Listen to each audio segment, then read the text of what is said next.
So if you want your software to run like dramatically faster, your first instinct is probably to just upgrade the CPU, right? Right, yeah. That's what most people think. Yeah, we naturally picture the processor as the engine of the whole operation. Like if the math is slow, you just buy a bigger engine to crunch those numbers. Which makes sense on the surface, but it's actually not always the case. Exactly. Because what if the secret to speed actually lies in shrinking your memory footprint? Mhm.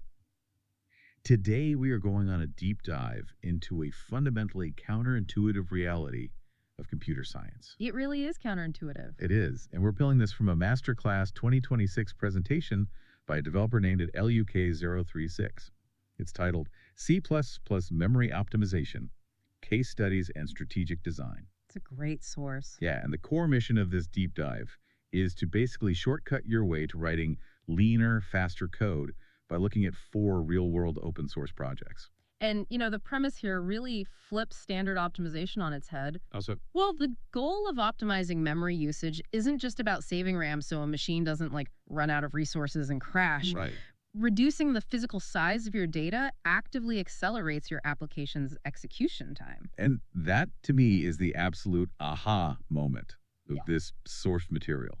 By shrinking the memory footprint, you are directly reducing CPU cache misses. Exactly. Because modern processors, I mean, they are incredibly fast, but they can only work on data that is immediately available in their ultra-fast local cache. Right. The local cache is tiny, so if your data structure is bloated, it just spills right out of it. Yeah, and then the CPU just has to stall, twiddle its thumbs, and wait for the data to be fetched from the main system RAM, which is, relatively ancient and slow by comparison. Oh, incredibly slow. Okay, let's unpack this. Well, it really forces developers to reevaluate what efficiency actually means. And while this presentation dives deeply into C++ code bases, looking at specific algorithms and memory allocations, the overarching philosophies we are extracting today apply to software architecture broadly. So it's not just a C++ thing. Not at all. I mean, the universal trade-off matrix we'll discuss later, it dictates the physics of system architecture, whether your team is writing in Python, Rust, Java, or Z++ Smart. Because the constraints of hardware remain the same. Exactly. Now, before we get into the complex algorithmic gymnastics, we need to look at the invisible overhead dragging systems down. The quick wins. Yeah, the easiest, quickest wins often hide in plain sight. And the presentation hits us with a shocking statistic right out of the gate. Oh, the unordered map example. Yes. If you use a standard unordered map in C++, specifically standard unordered map in 32.2 to store a tiny 4-byte key, that single entry doesn't cost you 4 bytes. No, it does not. It costs you 32 to 48 bytes of memory. Which, it seems like a mathematical error until you break down the physical mechanics of the data structure. Right, what's actually happening under the hood? So, a standard unordered map relies on a hash table with separate chaining. Okay. That means for every single 4-byte integer you store, the system also has to create memory pointers to link to the next node in the chain. Oh, wow. Yeah, and allocate space for the hash value itself, and add padding to ensure the memory aligns correctly on the processor's architecture. So you end up in a scenario where, 95% of your allocated memory is pure structural overhead? Exactly. Only 5% is the actual data you care about. That's wild. Think about buying a tiny pair of stud earrings. Okay. You purchase this minuscule item, but the jeweler puts the earrings in a velvet box. Then that velvet box goes into a cardboard shipping box. Wait. And finally, they fill that shipping box with foam packing peanuts. When you look at the total volume of the package sitting on your porch, you realize you paid to ship the packaging, not the product. That is a perfect analogy. And the scale of that wasted packaging is enormous when applied to software. Yeah? Oh, absolutely. This ties directly into the Pareto principle, which the author brings up in their profiling pipeline. The 80-20 rule. Exactly. The rule dictates that 80% of your memory bloat is typically being consumed by just 20% of your code. So the trick to optimization isn't rewriting your entire application from scratch, No, definitely not. It's finding that 20% and completely changing the packaging. which is exactly what happened in our first real-world case study. It's a library for graph algorithms called digraphxCPP. Right. Their first massive optimization had absolutely nothing to do with clever logic or data structures. It was literally just deleting dead code. It sounds too simple, doesn't it? It really does. They had bundled 4 entire header files from a third-party coroutine library, CPP Coro, that literally had zero references anywhere in their active code base. And, if you're looking at your own code base right now, ask yourself how many legacy header files or outdated dependencies are sitting there taking up space. Just because no one wanted to risk deleting them. Exactly. It is a psychological barrier in development. You pull in a dependency for one specific function, refactor the code base a year later, and the import just remains. Yeah, it's terrifying to delete stuff sometimes. But by taking the time to audit and delete those specific coroutine files, the digraph XCPP team removed 653 lines of code. With zero behavior change to the application. Right. But they gained immediate memory savings and faster compilation times. It's the ultimate quick win. It is. Yeah. But the more technical fix in that same project is what they did with a function called cyclist. Right, the reallocation issue. Yeah, so they were building a list of edges, continually pushing data into a vector array, one item at a time. But the problem was they didn't give the vector any hint about how much data was ultimately coming. Which is a classic mistake. So the fix was just a single line of code. Yeah. They added the .reserve command to tell the system the upper bound of the data before the loop even started. And the mechanics of how a vector grows dynamically explain why that one line of code is so vital. Break that down for us. So when you add items to a vector without reserving space, the computer makes a modest guess about how much room you need in the RAM. Okay. But when it guesses wrong and the array fills up, the CPU has to completely halt your program's execution. It just stops. Completely. It searches the RAM for a brand new, larger block of contiguous memory. It then copies every single existing item over to the new address and finally deletes the old block. Oh, wow. That is an O of N reallocation operation. Exactly. To put that in human terms, it's like moving to a new house every single time you buy a new book because your current bookshelf is full. Right. Yes. You have to pack up all your old books, drive to the new house, and put them all back on the shelf. It is incredibly expensive from a performance standpoint. It really is. But by analyzing the data flow, the developers realized they already knew the maximum size of the cycle they were processing before the loop began. So calling .reserve simply asks the system for the correct size bookshelf up front. Exactly. If you know the upper bound of your data, using reserve is entirely free. It eliminates that catastrophic reallocation churn in the middle of a hot CPU-intensive loop. But, .reserve only works when you actually have the physical RAM available to store things. Right, of course. What happens when your application simply doesn't have the capacity to allocate space at all? That forces a completely different approach, trading storage for computation. The compute versus store paradigm. This is where basic optimization evolves into advanced strategic design. Right. You stop asking how to package the data efficiently and start asking if the data needs to exist in memory at all. Yeah, and there's a brief example of this in a project called MyWheel Cree. They had a map adapter storing a temporary wrapper object for its entire lifetime. Which is just wasted space. Exactly. So they fixed the bloat by just throwing the wrapper away and computing the necessary values on the fly, using a concept they call a lazy enumerator. Nice and clean. But the example that really highlights the sheer power of this paradigm is case study number 3, multiplierless TPP. Ah, yes. The 52.4 megabyte problem. The 52.4 megabyte problem. So this project handles FIR filter design. Now, for anyone who hasn't touched signal processing, an FIR filter is essentially a mathematical tool used to smooth out digital signals like audio waves or radio frequencies. Right. To do this, the software built a static cached matrix of mathematical weights. And the size of this matrix scaled with the filter's order, denoted as n. So as n gets bigger, the matrix gets bigger. Exactly. At n equals 32, the matrix was tiny, well under a megabyte.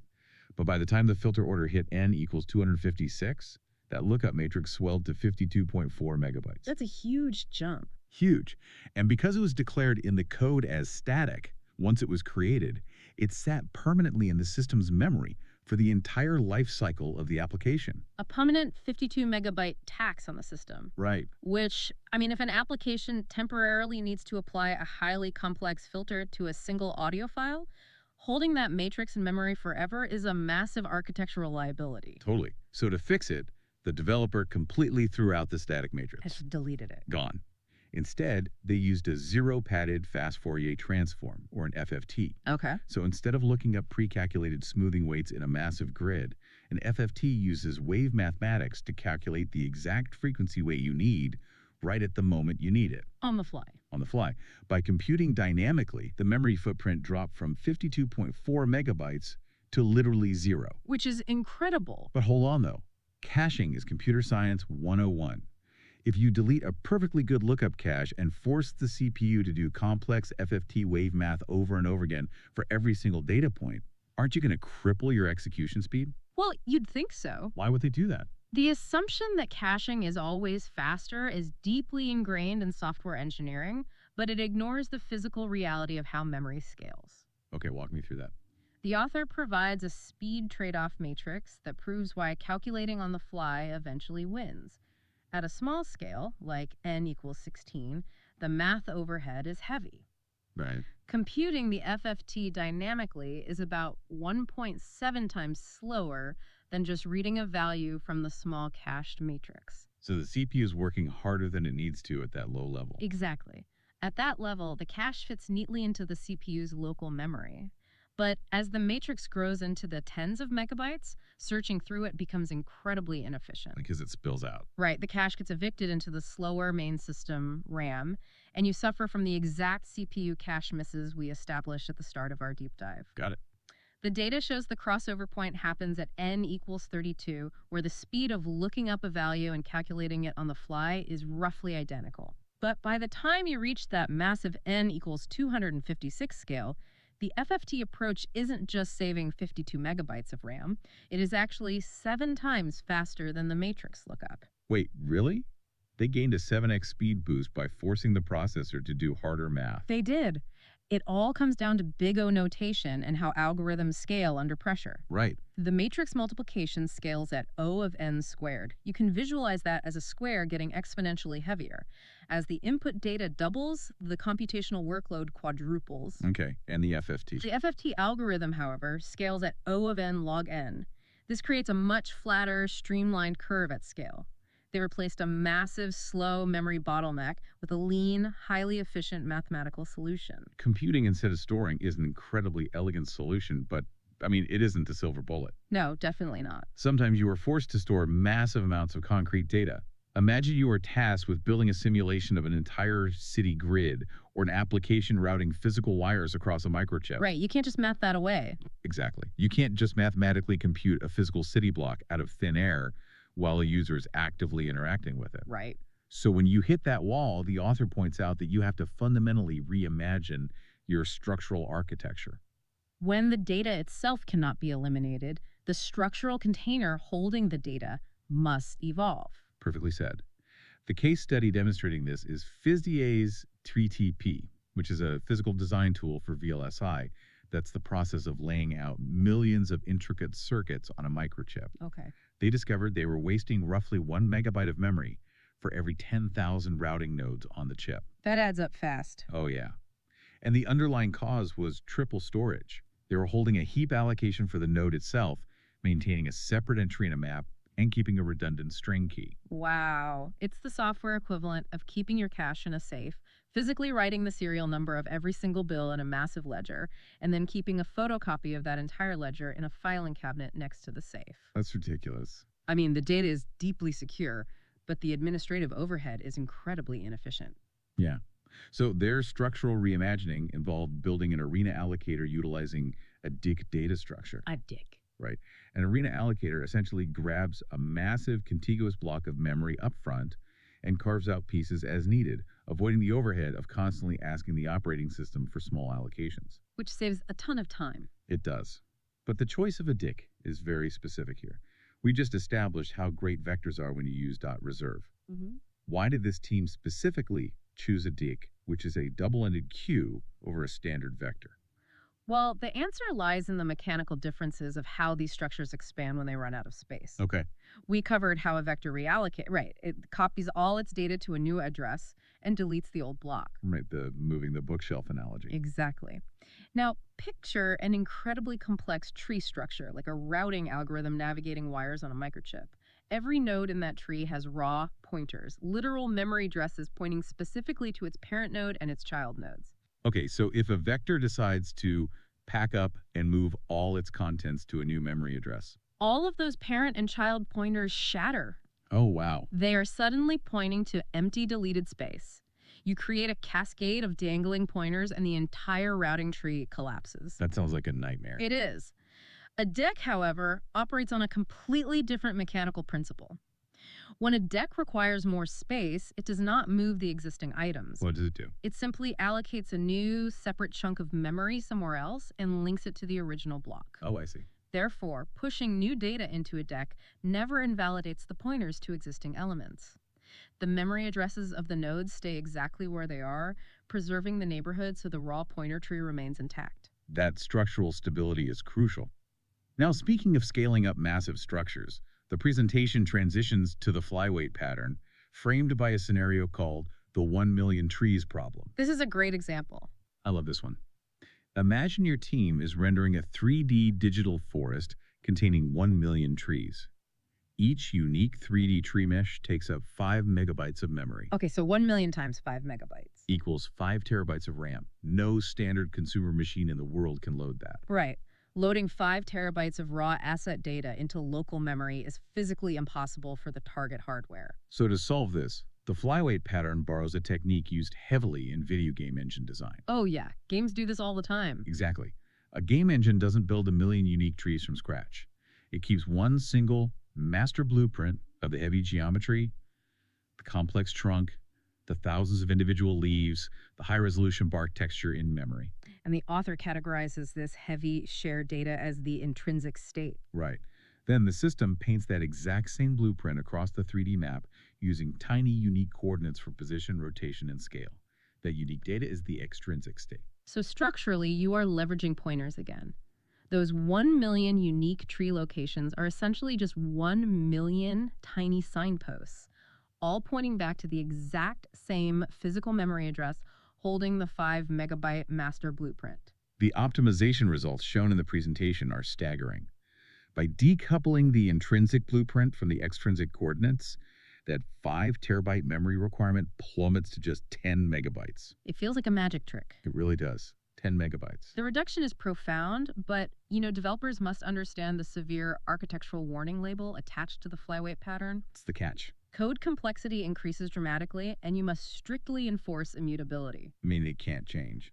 Exactly. The shared intrinsic state cannot be allowed to change. If you have 1 million trees all referencing the same core memory address for their bark texture, and a background thread decides to modify that texture data. Every single tree in the entire digital forest suddenly changes color at the exact same millisecond. Right, it creates a massive thread safety vulnerability. Any data placed in the shared intrinsic state must be locked as strictly read-only to prevent catastrophic global alterations. Okay, here's where it gets really interesting. Oh. The flyweight pattern works wonderfully when you have identical objects, like millions of identical pine trees.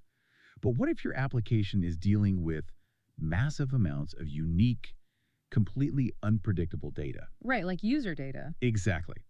Imagine your company tracks daily active users, and you need to process billions of unique IP addresses hitting your server every day. You can't compute a user's IP on the fly, and you certainly can't use a shared master blueprint because every single data point is distinct. And that is the ultimate bottleneck of modern system scaling. Traditional data structures just buckle under the weight of billions of unique string entries. Which is exactly where the author introduces probabilistic data structures. This is the art of intentionally sacrificing absolute precision in order to fit terabytes of unique, chaotic data into literal kilobytes of RAM. It's fascinating. It is. The presentation highlights 3 major structures. First is the Bloom filter. This is designed to answer a single yes or no question: have I seen this specific item before? Right. The mechanics are amazing. Instead of storing a massive list of IP addresses, the Bloom filter runs an IP through several hashing algorithms, converting the address into a few specific numbers. Okay. It then flips those corresponding numbered bits in a tiny array from 0 to 1. Huh. To check if an IP exists, it just checks if those specific bits are flipped. Because of this, it can track 10 million unique items using only about 1 megabyte of memory. But there is a catch. There is a catch. False positives. Sometimes different IP addresses will hash to the exact same overlapping bits, causing a collision.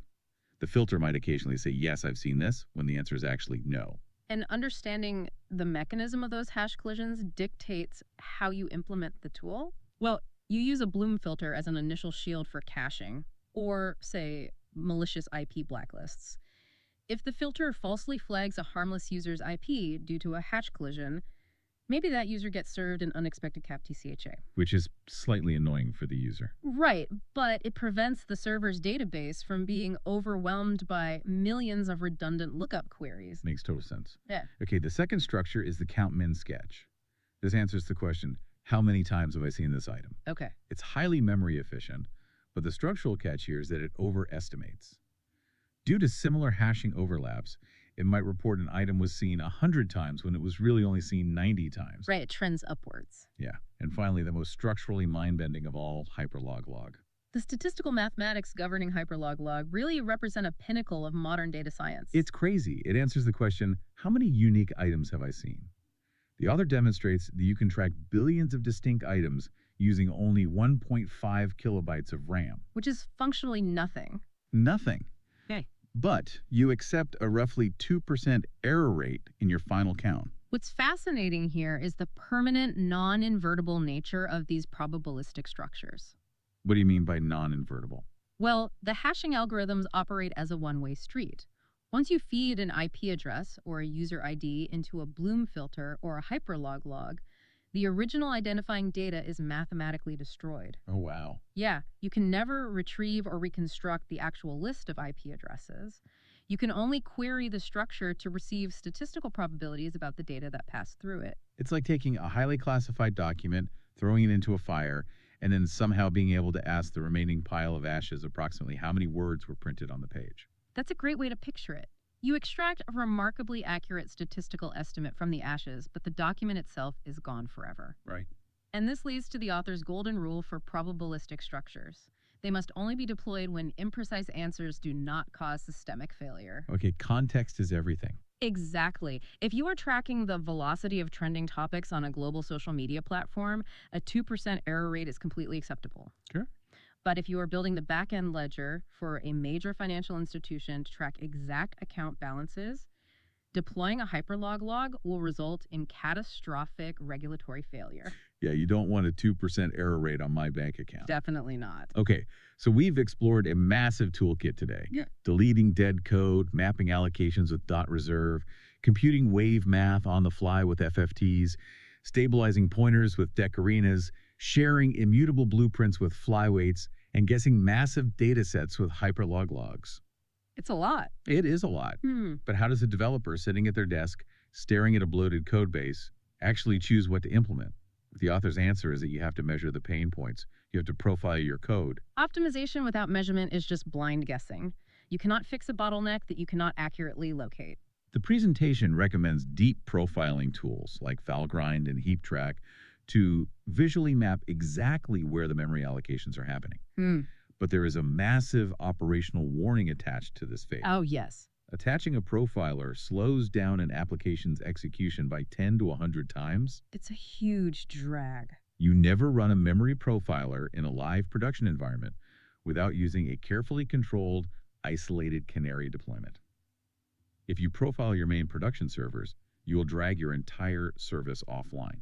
And once you have extracted safe, accurate measurements from your canary deployment, you have to consult what the author defines as the universal trade-off matrix. Right. Because every single optimization we have discussed today extracts a toll. Let's examine a couple of the specific decision points from that matrix. Sure. Say your team is trying to render a 10 gigabyte microchip layout, and the sheer size keeps crashing the system. One solution is hierarchical design, breaking the chip down into smaller, nested structural blocks. Oops. This successfully saves 70 to 90% of your memory footprint. But the trade-off toll: a severe risk of boundary mismatch errors between the blocks, and a massive increase in upfront planning time for your engineering team. Or, alternatively, consider a team passing massive packets of data through an application. Okay. They might deploy the zero-copy strategy. Instead of wasting memory by duplicating huge data structures across different functions, you simply pass references or move the raw memory pointers around. Which sounds super efficient. It is. Yeah. You instantly save 50 to 80% of your memory load, but the toll you pay is danger. Like what? Well, just like our earlier discussion regarding vectors and decks, the risk is dangling pointers. If the underlying data is deleted by one function while another part of the system is still holding a pointer to it, your application encounters a fatal segment fault. Oh, yikes. Yeah. If we connect this to the bigger picture, the absolute core philosophy of this entire masterclass is that there is no free lunch in computer science. Never is. Every single megabyte you successfully shave off your application's footprint has to be borrowed from another domain. Right. You are either borrowing raw CPU power to compute complex mathematics on the fly, you are borrowing your developer's time by increasing the structural complexity of the code base, or you are borrowing data accuracy by utilizing probabilistic statistical guesswork. There are no perfect, universally correct solutions. There are only highly calculated trade-offs. Exactly. So what does this all mean? If you are looking at your own projects right now, how do you shortcut your way to better code? Well, start simple. Right. Mhm. Start by deleting your dead code, stop paying the overhead to ship the packaging peanuts. And remember that if you know your data limits, calling .reserve is a completely free way to avoid catastrophic memory reallocation. Stop rigidly storing values that your CPU can quickly compute on the fly. When you have massive amounts of duplicate assets, decouple the extrinsic coordinates and share the heavy, immutable blueprints across your objects. And finally, when your dataset scales to a truly impossible size, don't be afraid to embrace a tiny bit of mathematical imperfection and use probabilistic data structures. It's all about choosing the right tool for the job. It is. But, reviewing the scale of these tools, particularly the probabilistic ones, leaves a compelling thought lingering regarding the future of our industry. Oh, yeah? What's that? Well, we discussed utilizing a 1.5 kilobyte hyperlog log to track billions of unique users, right? Yeah. Accepting a 2% margin of error simply because the sheer volume of data exceeds our hardware's capacity to store it exactly. All right. If software continues scaling at this exponential global rate, reaching a point where tracking exact deterministic data becomes mathematically and physically impossible, will the future of software engineering look less like writing rigid, exact binary logic and more like managing vast systems of statistical guesswork? Wow. Does the pursuit of infinite scale inherently require us to let go of absolute certainty?